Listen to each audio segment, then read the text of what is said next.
오늘 굉장히 더우셨는데 어떻게 잘 버티셨습니까? 육체적으로 많이 덥지만 오늘 하나님의 말씀을 통해서 여러분의 심령만큼은 시원해지길 바랍니다. 그래야 할 텐데 말이죠. 부족한 사람이 하나님 말씀을 전할 때마다 참 긴장이 많이 돼요. 목회를 한 20여 년 가까이 지금 해오고 있는데 설교를 수천 번 했을 텐데도 말씀을 들고 설 때마다 아주 긴장이 됩니다. 그런데 더욱이 요즘 들어서 더 긴장되는 게 생겼어요. 저 방송이 돼요. 저 방송을 저도 모르는 사이에 우리 이면호 집사님이 유튜브에다 올려놔가지고 벌써 10몇 명이 조회를 했더라고요.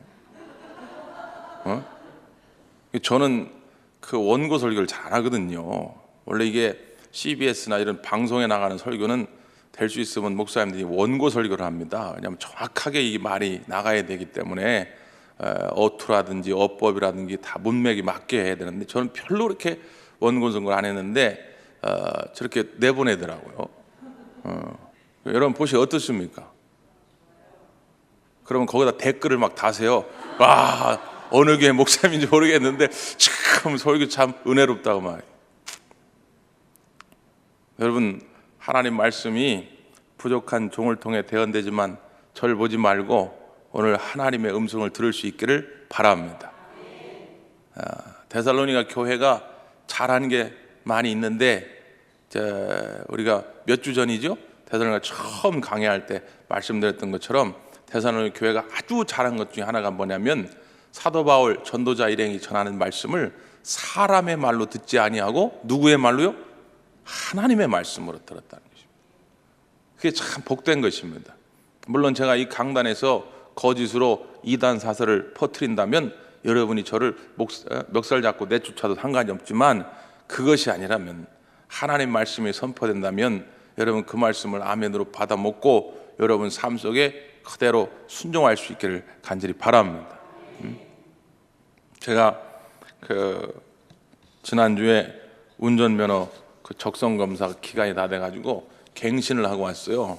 그래서 여기 보니까 꽤 벌써 운전한 지가 오래됐어요. 지금 소위 우리가 그냥 지나가는 말로 눈 감고도 한다고. 근데 눈 감고 운전했다가는 죽습니다. 근데 우리가 그냥 베테랑일 때 그까짓 거 그냥 눈 감고도 다 해 막 이런 얘기 하잖아요. 정말 그 정도로 굉장히 이제 운전에는 베테랑이 됐는데 처음부터 다 그런 건 아니죠.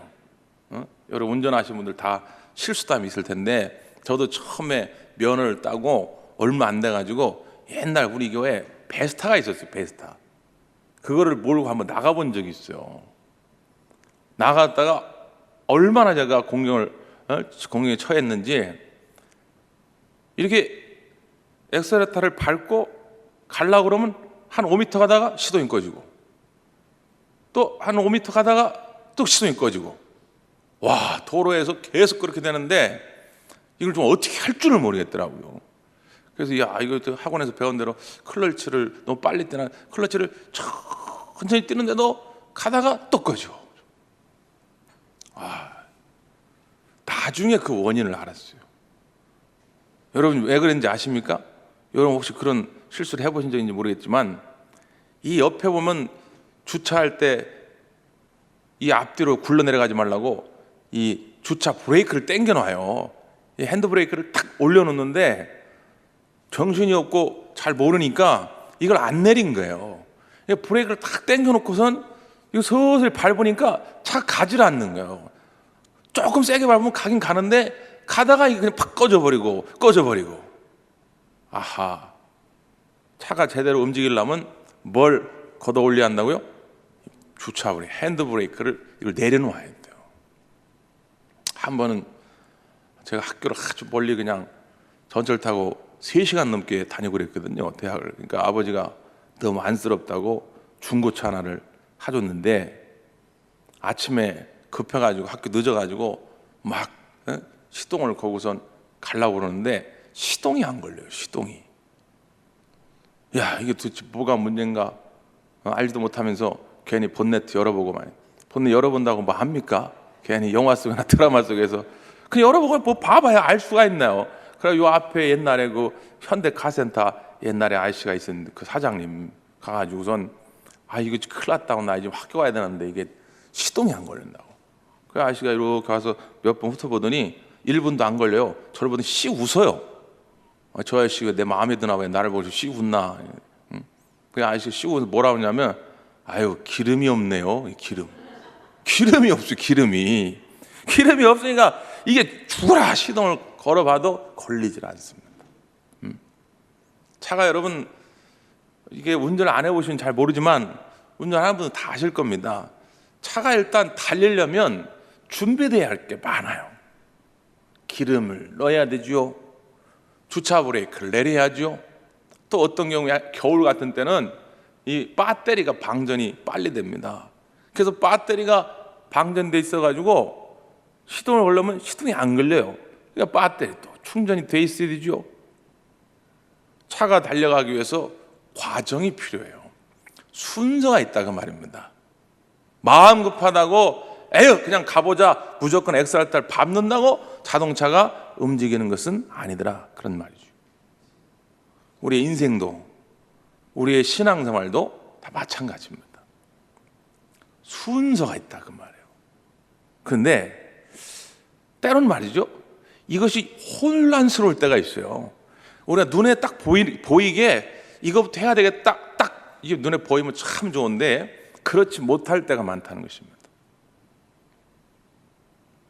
제가 지난번에 소방안전관리자 교육받고 와서 하고 싶은 예화가 참 많아요. 그냥 아마 당분간 몇 주 동안 계속될 겁니다. 목사님 그거 하나 배워오더니 맨날 저 얘기만 하시네. 이러지 말고 우리가 깨달을 게 많더라니까요. 네? 여러분이 만약에 여기서 화재가 났다, 네? 그러면 제일 먼저 해야 될 게 뭡니까? 옆에 있는 지갑 챙기는 것도 아니에요. 타이탄이라는 영화 보면 어떤 귀부인이 지금 물이 차올라가지고 배가 도동강에 나가지고 다 물에 빠져 죽겠는데 떨어뜨린 이 귀금속을 찾으러 들어갔다가 못 나오고 죽었어요. 그 영화 한 장면 나옵니다. 지금 여러분 혹시라도 옆에다가 돈가방 뭐 몇백만 원 놨을지라도 불나면 지금 그걸 챙길 게 아니에요. 불나면 제일 먼저 해야 되는 게 뭐죠? 도망가야 됩니다. 도망가. 근데 어디로 도망가느냐? 절대로 엘리베이터를 타면 안 됩니다. 우리 대구한교회 교인들은 꼭 이걸 기억해 두세요. 여러분 이거를 TV나 이런 데서 귀가 닦게 얘기하잖아요. 근데 막상 불이 나면은 이게 잘 안 된답니다. 막상 불이 나면 사람들이 마음이 급해가지고 엘리베이터를 탄다는 거예요. 왜? 항상 계단보다는 엘리베이터 빠르잖아요. 특히나 고층. 여기는 이제 한 3층 정도지만 우리가 예를 들어서 5층쯤에 있다 그러면 이게 사람이 본능적으로 엘리베이터 빠르다고 생각하기 때문에 엘리베이터를 탄다는 거예요. 그러면 죽을 확률이 많습니다. 왜냐하면 불이 나면 이렇게 그 연기 때문에 사람들이 90%가 죽는 건데 엘리베이터는 굴뚝 역할을 해가지고 엘리베이터 안으로 이 연기가 다 몰려든대요. 연기 확 올라가지고 엘리베이터는 살 수가 없어요. 그러니까 불 나면 제일 먼저 어디로 가야 된다고요? 계단으로 도망가야 돼요. 무조건 계단으로. 이게 첫 번째 해야 될 겁니다. 이런 경우에는요 별로 고민이 없어요 사실. 예? 불이 났는데 이것저것 고민하지 않습니다. 그냥 계단으로 도망가면 돼요. 근데 우리의 인생사가 마치 이렇게 눈에 딱 보이듯이 딱 이게 먼저다 이게 보이냔 말이에요. 더더군다나 문제는 뭐냐면요, 중요한 일이 꼭 급한 일은 아니더라는 겁니다. 여기에 인생에 이제 우리의 혼란이 와요. 대개 사람들은 급한 일을 먼저 하려고 합니다. 모든 사람이 거의 다 그래요. 야 바쁘다. 자식들이 아빠 오늘 내가 정말 인생 고민인데 잠깐 한 10분만 나랑 좀 대화 좀 해. 아빠 바쁘지요. 인생 안 바쁜 사람 누가 있습니까? 근데 그 바쁜 일 때문에 아주 중요한 이 아이가 지금 자기 인생에 고민이 있어서 10분만 얘기하는데 그 고민을 함께 나누지 못해가지고 이 아이가 대화할 상대가 없어서 가서 목숨을 끊어요. 내 얘기를 들어주는 사람이 없어. 내 얘기를. 급한 것이 꼭 다 중요한 것은 아니더라는 거예요. 그래서 우리가 살아가면서 꼭 기억해야 할 순서는 뭐냐? 지금 당장 급한 것이 문제가 아니라 뭘요? 중요한 일을 먼저 하죠. 물론 중요하면서 급하면 좋겠죠. 네? 아까 말씀드린 것처럼 화재가 났다, 대피해야 된다, 이건 급하면서 중요한 일이에요. 이건 딴 거 생각할 게 없어요. 그러나 우리가 살아가면서 때로는 급한 일과 중요한 일이 갈등하고 충동한 일이 벌어진다고 한다면 여러분은 지혜롭게 급한 일이 먼저가 아니고 중요한 일을 먼저 생각하기를 바랍니다. 하나님이 정말 기뻐하실 일이 뭔지, 내가 좀 세상에 분주함을 좀 내려놓고 아무리 바쁘고 아무리 돈이 좀 생기고 하는 일일지라도 정말 하나님이 더 기뻐하실 일이 있다면 그 하나님이 기뻐하시는 중요한 일에 여러분의 시간과 관심과 여러분의 열정이 투자되기를 간절히 바랍니다. 오늘 데살로니가전서를 우리가 함께 묵상하면서 사도 바울을 통해서 그 몇 가지 기준, 원칙들을 좀 배우게 됩니다. 사도 바울이 데살로니가 교회에 편지를 했어요. 데살로니가 지역에서 사도 바울이 오랫동안 머물질 못했습니다. 이런저런 핍박이 있었고 사정들이 있었는데 데살로니가 교회를 떠난 다음에도 사도 바울 가슴 속에는 데살로니가 교인들이 잊혀지질 않아요. 하나님 말씀으로 조금 더 분명하게 세워야 할 필요를 느끼게 된 것입니다. 그래서 데살로니가 전서를 쓰게 돼요. 지난번에 말씀드렸죠? 신약성경 27권 가운데 제일 먼저 쓰여진 성경이 데살로니가 전서입니다. 주 50년, 51년경에 쓰여진 거예요.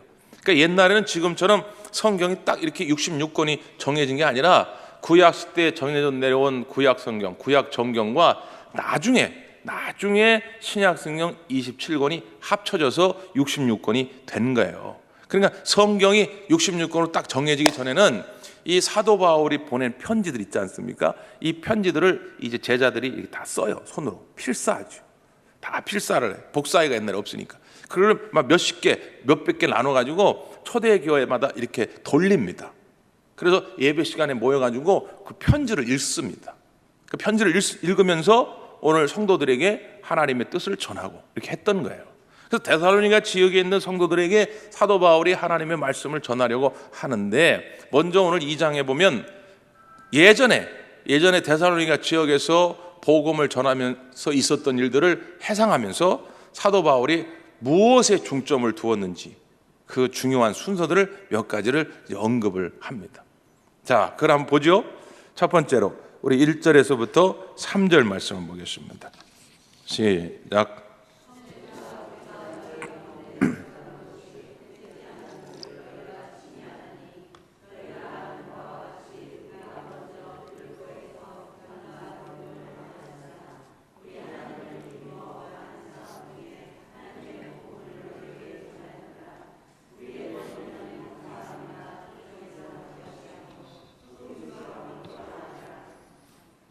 아멘. 여기 보니까 내가 너희 가운데 들어가는 것이 헛되지 않은 줄을 안다. 사도 바울은 헛되지 않은 정말 의미 있는 시간들을 데살로니가 지역에서 보내고 왔는데 왜 그 시간들이 의미 있는 시간들이었는가? 그의 삶 속에 첫 번째 아주 귀중한, 정말 그의 인생의 최우선이라고 할 수 있는 것들을 오늘 그 데살로니가 성도들과 나누었기 때문입니다. 그것이 뭐냐면 오늘 본문에 뭐라고 표현되어 있어요? 하나님의 복음을 너희에게 전하였노라, 이렇게 되어 있습니다. 3절에는 같은 말이지만 좀 다른 표현으로 우리의 권면은, 그러니까 하나님의 복음을 전하는 것이 또 우리의 권면이기도 하죠. 또 4절에는 또 같은 내용이지만 좀 다른 표현으로 복음을 위탁받아, 이런 표현이 있습니다. 그러니까 하나님은 또 복음을 위탁받아 너희가 함께 나눈 것이다. 데살로니가 지역에 머물면서 사도 바울에게는 이런저런 장애물들이 있었습니다. 여기 보면 2절에는 뭐라고 되어 있냐면 고난과 능욕을 당하였으나, 이렇게 되어 있죠. 그러니까 환난과 핍박이 사도 바울 전도자 일행들에게 있었던 거죠. 또 3절에는 뭐라고 되어 있냐면 간사함이나 부정에서 난 것이 아니요 속임수로 하는 것도 아니라, 이 말은 이런 일로 당시의 사람들을 어지럽게 만든 사람도 있고 또 사도 바울을 공격할 때 야, 저 사람들도 별거 아니야, 다른 저 사람들처럼 이런 어떤 간사함이나 부정이나 어떤 속임수나 이런 것들로 사람들을 현혹해가지고 자기들의 명예를 구하고 자기들의 이익을 구하려고 하는 자들이야 라고 하는 이런 거짓 공격도 있었던 것입니다. 그런데 사도 바울은 그런 거 저런 거가 다 중요한 게 아니고 환난이 있든 핍박이 있든 어떤 공격이 있든 간에 나는 거기서 내가 해야 할 것을 했는데 내가 해야 할 최고의 우선순위는 뭐였냐면 하나님의 복음을 전파하는 것이었다. 하나님의 말씀으로 무장하고 하나님의 말씀으로 세워가는 일이 사도 바울에게는 최우선의 일이었다는 것입니다. 여러분, 우리의 삶 가운데 아무리 분주함이 있어도 여러분의 심령을 하나님의 말씀으로 채우는 일에 늘 우선순위를 둘 수 있기를 바랍니다. 그래야 삽니다. 예?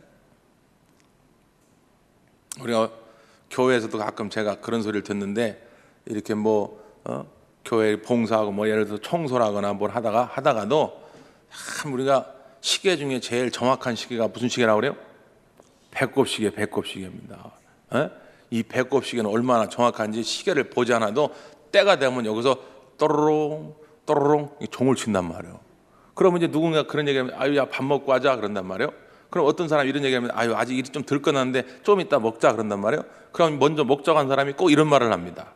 야 세상 다 먹고 살자고 하는 건데 밥 먹고 해 이런 얘기를 해요. 예?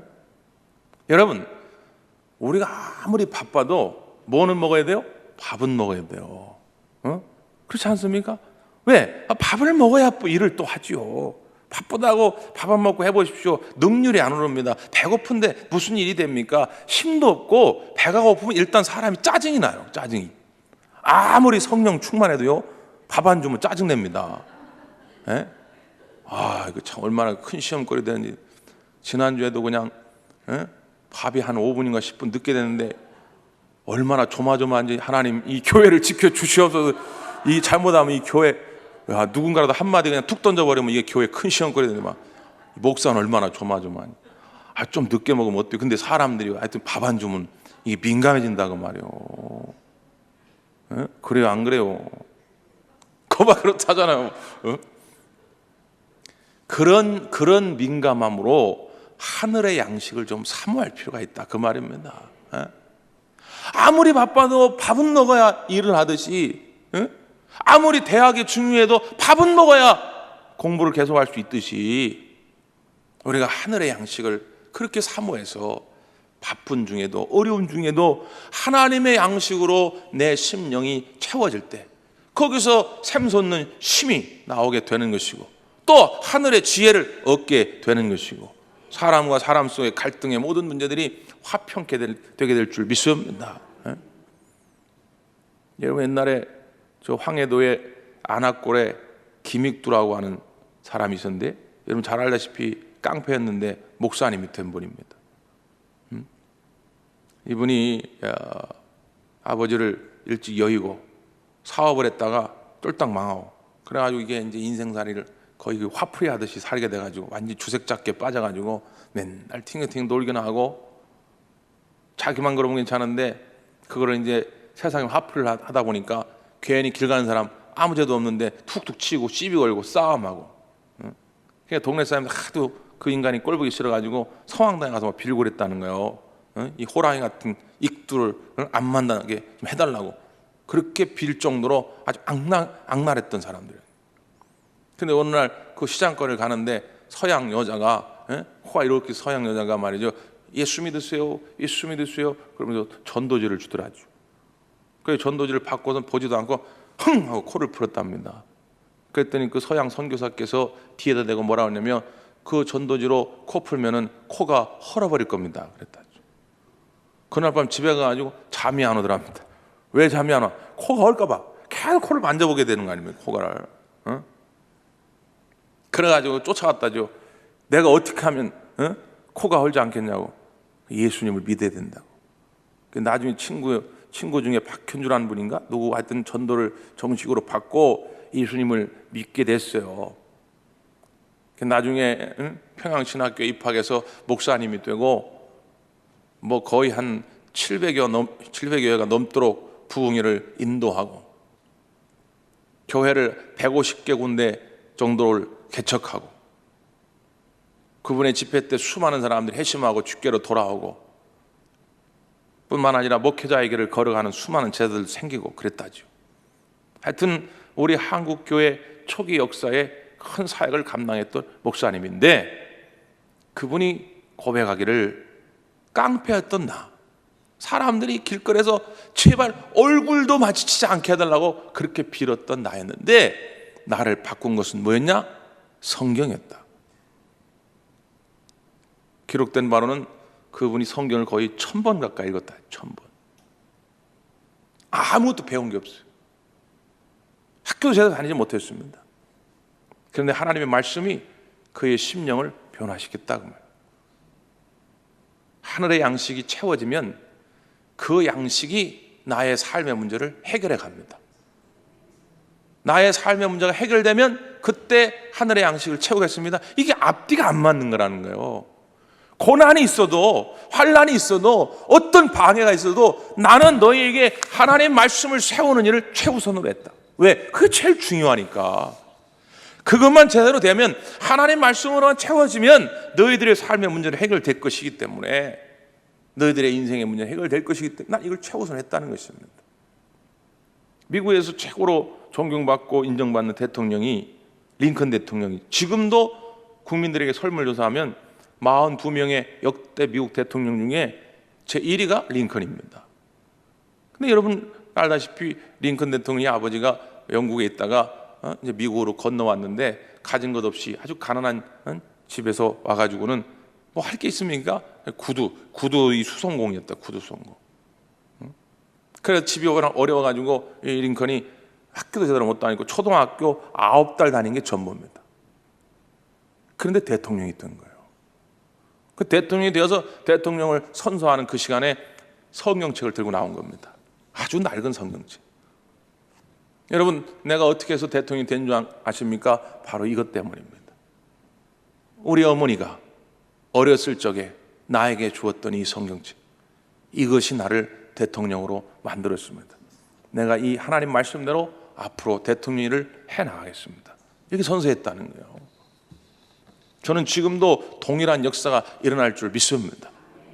우리들의 삶의 다양한 문제들을 어떻게 우리가 다 해석해낼 수 있겠습니까? 박사학위를 3개, 4개 가져도 우리 앞에 다가오는 문제들을 우리가 다 할 수가 없어요. 해법이 없다 그 말이에요.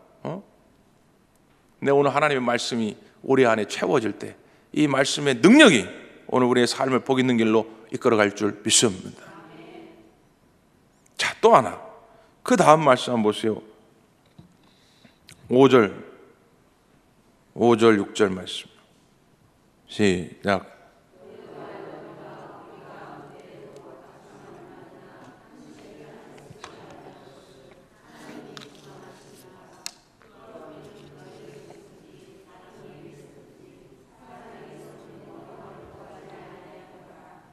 아멘. 여기 보니까 앞에 4절 후반부에 계속 이어지는 말씀인데요. 나는 사람들을 기쁘게 하려 하는 것이 아니고 나는 하나님을 기쁘게 하는 그런 사역을 하려고 애썼다는 거예요. 그러니까 이 사도 바울의 삶의 우선순위는 사람에게 있지 않습니다. 누구에게 있어요? 하나님께 있어요. 하나님 앞에 진실되고자 하는 마음. 항상 여러분 삶의 우선순위가 이게 돼야 됩니다. 마치 요셉이 여자의 성적 유혹을 받을 때 남자들이 그걸 이겨내기가 쉽지 않습니다. 특히 젊었을 때. 근데 요셉이 그걸 이겨냈죠. 보디발의 아내가 유혹해 올 때. 그가 그것을 이겨낼 수 있는 힘은 뭡니까? 보는 사람이 아무도 없지만 나는 하나님 앞에서 나는 득죄할 수가 없다. 범죄할 수가 없다. 하나님 앞에서 진실하고자 했던 그 마음이 하나님 보시기에 복을 받을 만한 그릇이 된 거예요. 사도 바울도 그겁니다. 나는 사람들을 기쁘게 하려고 한 거예요. 내가 만약에 사람들을 기쁘게 하려고 했다면 이것을 통해서 내 사리사욕을 찾으려고 했던 것도 있었을 건데 나는 그게 아니다. 나는 하나님을 기쁘게 하기 위한 것이다. 그래서 나는 너희가 아는 것처럼 아첨하는 말이나 탐심의 탈을 쓰지 아니했다. 다른 이에게서든지 사람에게서는 영광을 구하려 하지 아니했다. 이 말입니다. 그러니까 그 모든 환난과 고통 가운데서도 흔들리지 아니하고 하나님 주신 사명을 감당할 수 있었던 것이죠. 우리가 교회 다니면서 이 우선순위가 분명하지 않으면 신앙생활이 잘 안 됩니다. 특별히 교회의 중요한 사역들을 감당하기가 어렵습니다. 하나님 앞에서 진실되고자 하는 마음이 아니고 사람에게서 어떤 영광을 구하려고 할 때에 사람을 기분 좋게 하려고 아첨의 말을 하고 내가 진실되지 못한 가면을 쓰고 사람들의 어떤 분위기를 맞춰가고 하려고 했다면 처음에는 약간 이게 될지 모르는데 나중에 이게 안 돼요. 절대로 될 수가 없습니다. 금방 드러나게 돼 있어요. 목사님 어떻게 그분 그럴 수 있어요? 그래도 교회 집사라는 분이, 권사라는 분이, 장로라는 분이, 교회 이렇게 오래 다녔다는 분이, 난 그분 그럴 줄 몰랐는데요. 그분은 그런 분이었어요. 그런 것 때문에 여러분 낙심할 게 없어요. 그분은 원래 그런 분이었던 거예요. 하나님 앞에 진실된 신앙생활을 한 게 아니에요. 그저 사람들한테 보여주려고 기도하는 척하고 말씀을 듣는 척하고 예배드리는 척하고 봉사하는 척한 뿐이에요. 근데 사람들이 안 알아주니까 다 필요 없는 거예요. 이건 신앙이 아닙니다. 우선순위가 잘못돼도 한참 잘못돼. 그러니까 나갈 수가 없죠. 기름을 안 넣는데 어떻게 자동차가 나가냐 그 말이에요. 시동을 걸지 않았는데 어떻게 자동차가 갑니까? 하나님 앞에 진실되지 않은 삶, 그런 신앙생활은 그래서 나가질 않는 거예요. 믿음이 성장하질 않습니다. 내 안에 정말 하나님을 바라보는 마음으로 가득 차 있으면 신바람 납니다. 누가 보든지 안 보든지 그게 뭔 중요해요. 내가 주님을 위해서 일했다는 것이 내게는 기쁨이에요. 이게 감사함이에요. 그게 막 신바람 나니까 그런 분들은 신앙생활이 쑥쑥쑥 잘하는 거예요. 그런 분들이 하나님의 은혜를 더 많이 누리게 되는 거죠.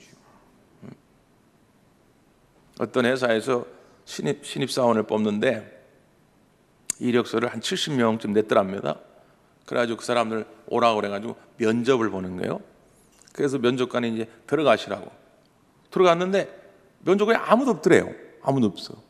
그러고선 딱 들어갔는데 첫 번째 이렇게 방이 하나 있는데 사람은 없고 이 전신 거울이 하나 이렇게 딱 붙어 있더랍니다.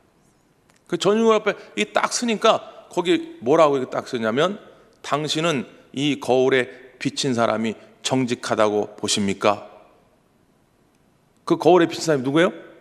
나요. 나를 보고 당신은 이 거울에 비친 사람이 바로 당신이 정직하다고 보십니까?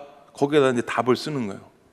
그 다음 방에 딱 가니까 또 전신 거울 있고 그것도 뭐라고 질문이 되냐면 당신은 이 거울에 비친 사람이 정말로 어떤 상황에서도 진실하다고 보십니까? 답을 쓰는 거예요. 세 번째 방 갔는데 또 전신 거울이 있고 그것도 뭐라고 쓰냐면 당신은 이 거울에 비친 사람을 정말로 신뢰할 수가 있습니까? 그리고 마지막 네 번째 방에 딱 들어가니까 거긴 뭐라고 쓰냐면 당신이라면 이 거울에 비친 사람을 신입사원으로 채용하시겠습니까? 이게 쓴 거예요. 사람들이 끝나고 다 나오면서 야, 무슨 이런 게 무슨 면접이냐, 뭐 이렇게 싱거운 게 다 있냐, 네? 그리고 돌아간 거죠. 다 자기가 될 줄 알고 자신만만하게 돌아간 거죠. 이 사람들은 왜 다 자신만만하게 될 줄 알고 돌아갔겠어요? 당신은 정말 이 거울에 비친 사람이 정직하다고 믿느냐, 정말 신뢰할 수 있느냐, 채용할 수 있겠느냐 할 때에 거기에다 답을 뭐라고 썼겠습니까? 예라고 썼겠어요? 아니라고 썼겠어요? 네? 자신이 없으신가 보네. 네? 이 사람들이 다 그 묻는 질문에 당연히 거기다 뭐라고 써야 합격하겠어요? 예라고 쓴 거죠. 네 가지 질문에 예라고 70명 중에 69명이 쓴 겁니다. 그 69명은 다 떨어졌어요. 그리고 한 사람만 붙었더랍니다. 그 한 사람은 뭐라고 썼냐? 아니오라고 했다. 아니요. 왜? 자기 자신을 볼 때 자기 자신이 그렇게 정직해 보이지 않으니까. 여러분, 성경은 때로 우리의 심령을 비춰주는 거울이라고 합니다. 여러분이 이 거울인 하나님 말씀에 여러분을 비춰보실 때 하나님께서 여러분 마음속에 야, 이 거울에 너를 비춰보니까 너는 정말 하나님 앞에 진실한 사람이냐? 물으면 여러분 이해라고 대답하겠습니까? 아니오라고 대답하겠습니다. 이제 이런 예화를 들었으니까 예라고 하기도 그렇고 아니오라고 하기도 그렇고 지금 그런 상황이죠.